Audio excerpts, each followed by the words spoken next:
Bentahin ng Rusya sa digmaan sa Ukraine ang tuloy-tuloy na pag-atake sa likuran ng Ukraine gamit ang missile at drone mula sa sinakop nilang teritoryo.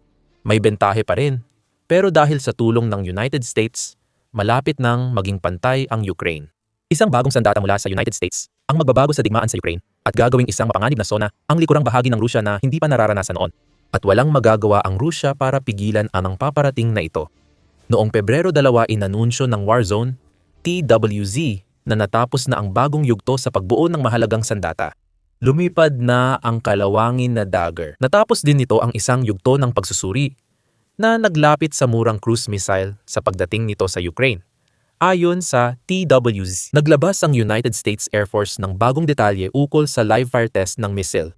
Isa ito sa dalawang uri ng Extended Range Attack Munitions, ERAMs, na dini-develop para magdala ng libu-libong missile sa Ukraine. Babalikan natin yan mamaya. Matagumpay ang Air Force test, pero may kalituhan kung kailan ito nangyari. Inanunsyo ng United States Air Force noong Enero, 30 ang matagumpay na live fire test sa Eglin Test at Training Range. Noong Enero 21, 2025 na ayon sa kanila ay wala pang 16 na buwan mula nang igawad ang unang kontrata para sa pagdevelop ng missile. Pareho ang petsa ng ulat ng TWZ pero ayon sa Defense Express, maaaring typographical error ito. Sabi nila, posibleng mas huli pa ang totoong petsa at nagbigay ng paliwanag ang outlet. Sa totoo, hindi 2023 nagsimula ang pagdevelop ng bagong cruise missile sa ilalim ng ERAM program para sa Ukraine. Nagsimula ang request para sa mga proposal bago piliin ang kakompetensya at lagdaan ang kontrata noong Enero 31, 2024, kaya't may 16 buwan na timeline matapos ang utos noong Oktubre. Alin sa dalawang petsa ang tama?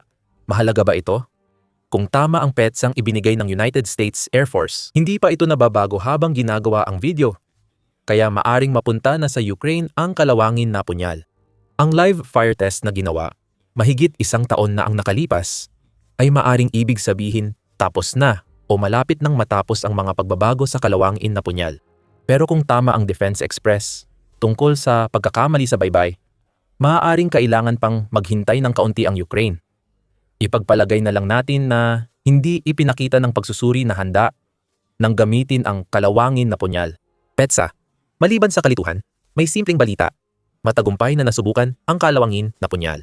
Mabilis na pinuri ni Brigadier General Robert Lyons III, tagapamahala ng Amerika sa pagkuha ng sandata, ang matagumpay na pagsubok. Ang mabilis na paglipat mula kontrata hanggang pagpapaputok sa loob ng 2 taon ay patunay na kaya naming maghatid ng episyenteng kakayahan. Ganito namin binubuo muli ang sandatahang lakas sa pamamagitan ng pagbibigay kapangyarihan sa mga koponan at katuwang sa industriya. Mapapadali ang pagkuha ng mga kasangkapan para sa tagumpay ng mga mandirigma. Mabilis na umunlad ang Rusty Dagger, anuman ang tamang petsa na nabanggit. Bagaman hindi binanggit ng United States Air Force ang pangalan ng cruise missile sa press release, ayon sa TWZ at Defense Express, malinaw sa inilabas na larawan na nasubukan na ang sandatang ito. Ipinapakita ng mga larawang iyon ang Rusty Dagger na bumabagsak ng patayo sa isang nakatigil na target, pati na rin ang pagsabog ng aktwal nitong warhead. Hindi pa tiyak kung anong aerial platform ang ginamit sa paglunsad ng missile. Pero kung papuntang Ukraine ang mga ERAM, malamang F-16 ang ginamit o kasama sa pagsubok. Compatible ito sa Rusty Dagger kapag handa na gamitin. Nabanggit na natin ang ERAM program.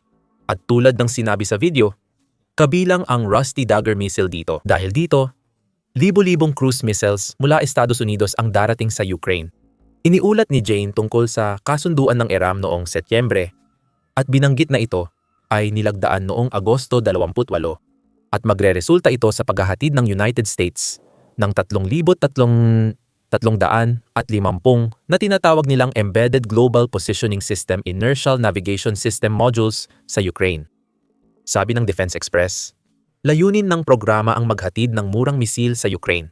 Ang 3,350 ERAMs na darating sa bansa ay nagkakahalaga lamang ng $825 milyong at pinunduhan ng mga European na kasosyo ng Ukraine. Katumbas ito ng halos 200 at 46,000 dolyar bawat misil. Nagbibigay ito ng pagkakataon sa Ukraine na makabili pa ng mas marami sa hinaharap. Isipin mong ang Ukraine ay lugar ng labanan. Matagumpay na pumasa ang Rusty Dagger sa mga paunang pagsubok. Kung mapapatunayan ng Ukraine sa kalaunan na ang misil ay maaaring gamitin upang magdulot ng matinding pinsala sa mga target ng Russia, gugustuhin itong bumili pa ng mas marami. Napatunayan ng Ukraine na epektibo ang misil sa labanan. Kaya tataas ang demand at siguradong malulunod sa order ang Zone 5 Technologies gumawa ng Rusty Dagger para mas marami pa silang magawa. Lahat ng ito ay mga alalahanin para sa hinaharap. Pero gaya ng malalaman mo sa ilang sandali, ang mga nalalaman natin tungkol sa Rusty Dagger ay nagpapahiwatig na ito ay magiging misil na gugustuhin ng bawat bansang kanluranin. Hindi lang Rusty Dagger ang misil na ginagawa sa ERAM project. Ayon sa United 24 Media sa ulat nitong ika-3 ng Pebrero tungkol sa matagumpay na pagsubok ng misil. Isang kumpanyang tinatawag na Co-Aspire ang gumagawa ng cruise missile na sumusunod sa katulad na konsepto. Bagamat hindi malinaw kung ang misil na iyon ay sumailalim na sa anumang live fire test.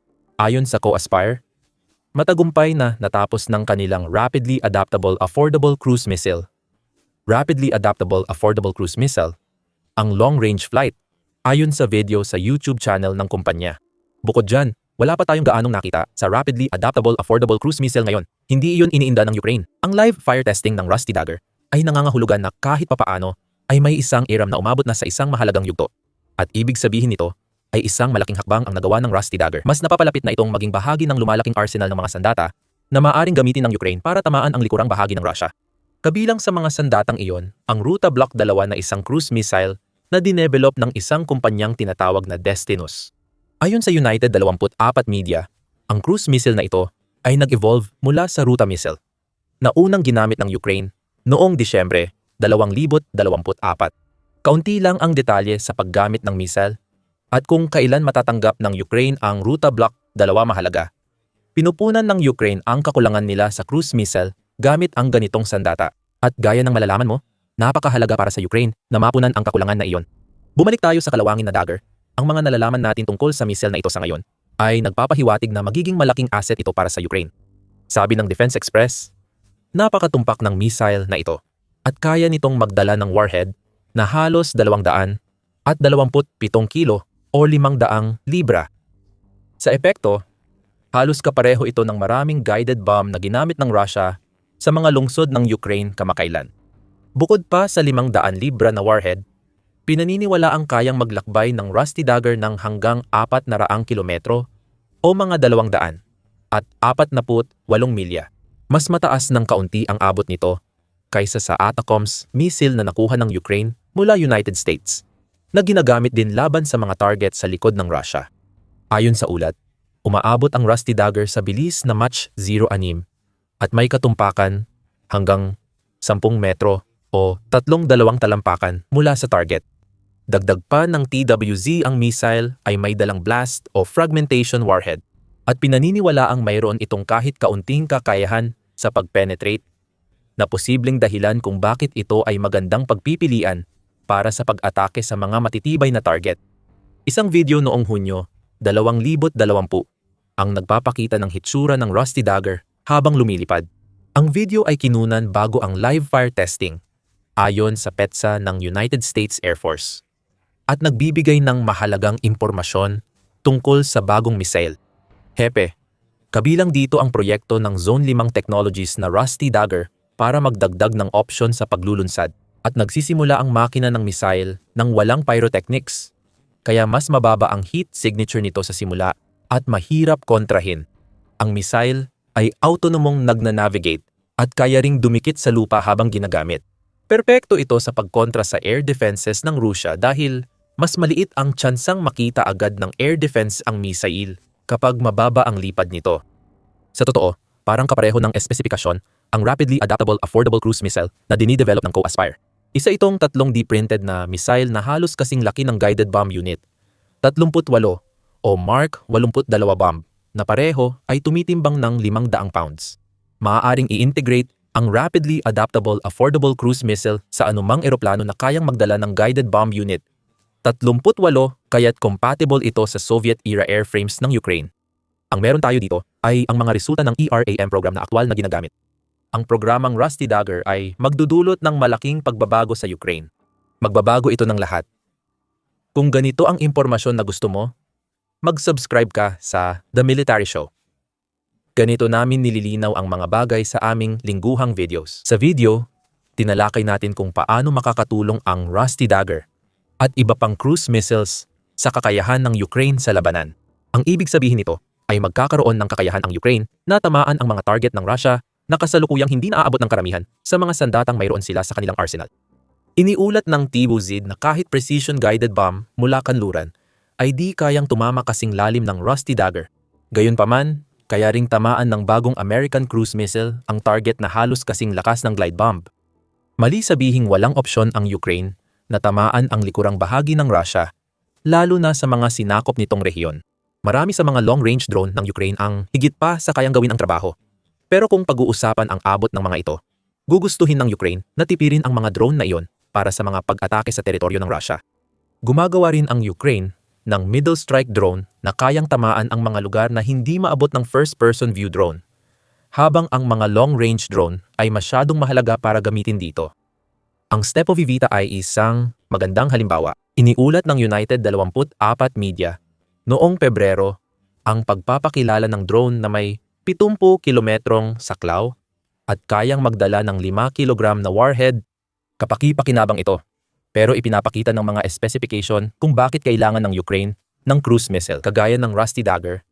Ang American ARAM ay kayang maglakbay ng 4 na beses na mas malayo at 100 beses na mas malakas kaysa Stepovivita, na siyang nagiging dahilan kung bakit ito ang mas mainam na pagpipilian para sa marami sa mga target na gustong patamaan ng Ukraine. At napakarami ng mga target na iyon. Ayon sa TWZ, ang layo at lakas ng Rusty Dagger ay bagay para sirain ang logistics hub, depensa sa himpapawid, at command at control facilities ng Russia. Kung totoo ang sabi-sabi na tumatagos ito, magiging perpekto ang Rusty Dagger sa pag-atake ng mga paliparan. Malamang hindi mapipigilan ng Russia ito, lalo kung gagamitin ng Ukraine ang missile sa loob ng Russia at pasasabugin sa mga hangar ng airframe. Epektibo rin ito sa pagpigil sa lakas militar ng Russia sa pamamagitan ng malalakas na pag-atake sa oil refinery at mga pasilidad ng produksyon na maaring hindi magawa ng long-range drone ng Ukraine. Gayunpaman, ang salitang pinayagan ay maaaring magbigay sa iyo ng ideya tungkol sa isang posibleng problema. Malaking tanong pa rin kung papayagan ang Ukraine na gamitin ang kalawangin na punyal sa loob ng Russia.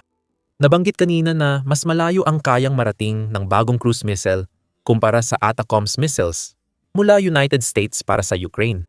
Naging kontrobersyal ang mga misil noong 2025 nang ibunyag ng Wall Street Journal na palihim na hinadlangan ng Pentagon ang paggamit ng Ukraine sa mga ito laban sa mga target sa labas ng Ukraine halos buong taon.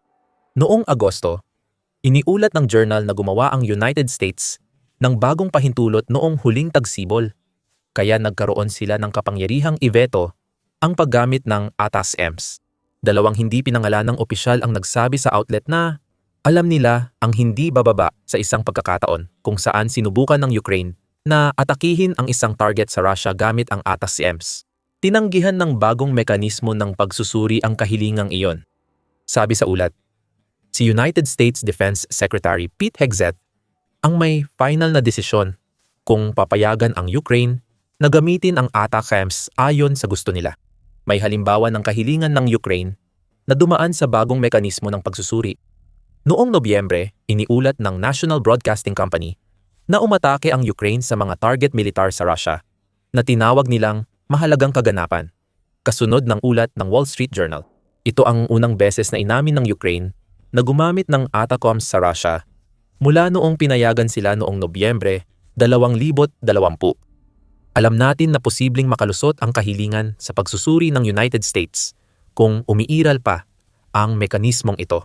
Ang mahalaga dito, pareho ring limitasyon ang maaaring kaharapin ng Rusty Dagger at Rapidly Adaptable Affordable Cruise Missile kung ganoon ang sitwasyon. Kailangang harapin ng Ukraine ang mahirap na posibilidad na humingi ng pahintulot tuwing gagamit ito ng mga misil na malinaw na idinisenyo para tamaan ng Russia para sa kanilang layunin. Kung makakakuha ng pahintulot ang Ukraine ay lubos na nakadepende kung saan papunta ang ihip ng politikal na hangin sa oras na gawin ang mga kahilingan. Mukhang hindi saklaw ng ATACOM restrictions ang pag-atake ng Ukraine sa Russian targets sa mga okupadong teritoryo. Kung ipagpapalagay na pareho rin para sa Rusty Dagger at Rasm, makakatanggap ang Ukraine ng sandata na maaari nilang gamitin para magdulot ng matinding pinsala sa likurang bahagi ng Russia sa loob mismo ng Ukraine. Tandaan, bawat nasirang command post o logistical node ay nagpapahina sa tuloy-tuloy na pag-atake ng Russia sa depensa ng Ukraine. Ibig sabihin, malaki ring impluensya ng ERAMS sa buong linya ng harapan. Nag-aalok din ang bagong geopolitika ng isang kawili-wiling pananaw. Ipinapakita nito na ang pagdating ng ERAMS sa Ukraine ay simbolo ng pinagsanib na lakas ng Amerika at Ukraine. Sasama ang Rusty Dagger sa dumaraming sandatang may mahabang abot tulad ng Flamingo at Neptune. Mga misil na gawang Ukraine. Papayagan nito ang Ukraine na maglunsad ng cruise at posibleng ballistic missile strikes na ginamit na noon ng Russia sa kanila. Ipinapakita ng kakayahan ng Ukraine na maglunsad ng malalaking missile strike ng mag-isa. Ayon sa outlet, may mga Trump card si Pangulong Zelensky na laging iniisip ni Trump. Kung darating agad ang sapat na Rusty Dagger, malamang magagamit ito ng Ukraine sa malalaking pag-atake, kasama ng ibang drone at missile. Kaya't dapat ding mag-alala si Putin. Hindi lang sa tiyak na pinsala ng mga pag-atake, mag-aalala si Putin na naabot ng Ukraine ang pagkakapantay-pantay sa isang aspeto ng pananakop na dating kalamangan ng Russia. Ano ang ibig sabihin nito para kay Putin? Habang sinusubukan niyang magkaroon ng kalamangan para maisakatuparan ang kanyang labis na mga hinihingi sa kapayapaan, tanging panahon lamang ang makapagsasabi. Hindi rin natin pwedeng baliwalain ang murang halaga ng misil. Matapang lumaban ang Ukraine laban sa Russia sa 4 na taon. Ngunit malaki ang epekto ng digmaan sa pananalapi ng bansa. Sa ngayon, humaharap ang Ukraine sa kabuang utang ng gobyerno na mahigit 200 at $13 bilyong. At ang rasyo ng utang sa gross domestic product nito ay nasa paligid ng 100%. Nakakatulong ang mga mekanismo ng pautang para makasurvive ang Ukraine. Pero isa itong bansa na nasa hindi magandang kalagayang pinansyal. Lahat ng sandatang madaling gawin, mura, pero kayang makapinsala sa militar ng Rusya, tiyak na mataas ang demand. Pasok ang Rusty Dagger sa mga kailangan kung mapapatunayan ng missile ang mga kakayahan nito tulad ng sa live fire test. Maaaring may hawak na game changer ang Ukraine mula sa pananaw ng ekonomiya, pati na rin sa militar. At may isa pang mahalagang aspeto ang Rusty Dagger na maaaring maging napakahalaga para sa Ukraine. Sinabi ito ng Defense Security Cooperation Agency noong Agosto nang unang i-anunsyo ang pagbenta ng ERAMS sa Ukraine. Ang ERAM ay halimbawa ng pagtutulungan sa mga kaalyado sa NATO para makagawa ng mahusay at scalable na sistemang mabilis maihatid ayon sa ahensya. Ito ay missile na dinevelop ng United States at pinunduhan ng mga miyembrong Europeo ng NATO sa pagbili ng libo-libo nito. At sa disenyo na tumutugon sa isang partikular na problema ng Ukraine, ito ay nagpapakita ng antas ng kooperasyon na kahit si Putin, sa kabila ng lahat ng kanyang mga plano, ay hindi inasahan na makikita. Patunay ang Rusty Dagger at Rapidly Adaptable Affordable Cruise Missile sa nagagawa ng pagtutulungan ng Ukraine at NATO sa paggawa ng sandatang laban sa Russia. Maaasahan ito ng Ukraine. Ang mga kamakailang live fire test ng Rusty Dagger ay palatandaan na malapit nang makarating ang unang batch ng mga missile na ito. Sa ideal na sitwasyon, marahil sa 2026, sa totoo lang, mas maaga, mas mabuti para sa pananaw ng Ukraine. Pag nakuha nila ang Rusty Dagger, paulit-ulit nila itong itatarak sa pusong madilim ng makinarya ng digmaan ni Putin. Pagdating sa mga kaalyado ng NATO na tumutulong sa Ukraine, hindi lang United States ang magbibigay ng game-changing na missile. Pati Sweden ay mukhang sasali at may isang salita na tiyak na magpapakilabot sa gulugod ni Putin. Ang salitang iyon ay meteor. Malalaman mo kung bakit natatakot si Putin dito at iba pang plano ng Sweden sa aming video. At kung nagustuhan mo ang video na ito, huwag kalimutang mag-subscribe sa The Military Show para sa mas marami pang balita tungkol sa patuloy na umuunlad na kakayahan ng Ukraine sa opensiba. Maraming salamat ulit sa panonood.